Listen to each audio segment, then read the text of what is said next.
Wyman says the clock is ticking now to get those ballots in. They need to be in the drop box by 8 o'clock tonight. KIRO-FM Tacoma Siak here for What's Next. Election 2021. All eyes are on Virginia this election day.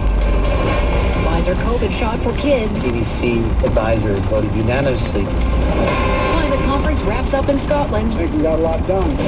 This is the CBS World News Roundup Late Edition. I'm Jennifer Kuiper in Chicago. The polls are now closed in Virginia, where the governor's race is a toss-up. CBS's Jim Krasula is in Chantilly. The governor's race was supposed to be a comfortable Democratic win. Democrats haven't lost a statewide race here since 2009. Polls show Terry McAuliffe, who served as governor from 2014 to 2018, deadlocked with Republican former business executive Glenn Youngkin. Anything less than a convincing win by McAuliffe is likely to be seen politically as big trouble for the president and his party. Jim Krasula, CBS News, Chantilly, Virginia. WCBS's Sean Adams with more on New Jersey's gubernatorial race, where incumbent Democrat Phil Murphy is seeking a second term against Republican former state assembly member Jack Ciattarelli. Governor Murphy touts his progressive agenda for working families. Ciattarelli's main issue is taxes. There are 1 million more Democrats than Republicans in New Jersey, but roughly an equal number of independents who could tip the scales. Meantime, New York and Boston are electing new mayors. CBS's Allison Keyes on some ballot initiatives. There are 2 in Texas. One constitutional amendment blocking governments from limiting religious services, and the second creating a constitutional right for nursing home residents to designate an essential caregiver who can visit even if the general public is banned.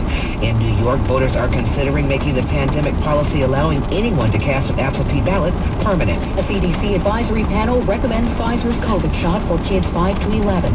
Sylvia Marone of Maryland says of her children, there's not enough studies for me that want to inject my kids with it. But Michelle Frary in Leonardtown, Maryland says, we are absolutely going to vaccinate them as soon as it's possible. President Biden wraps up his European trip that included a climate conference in Scotland. China's president wasn't here.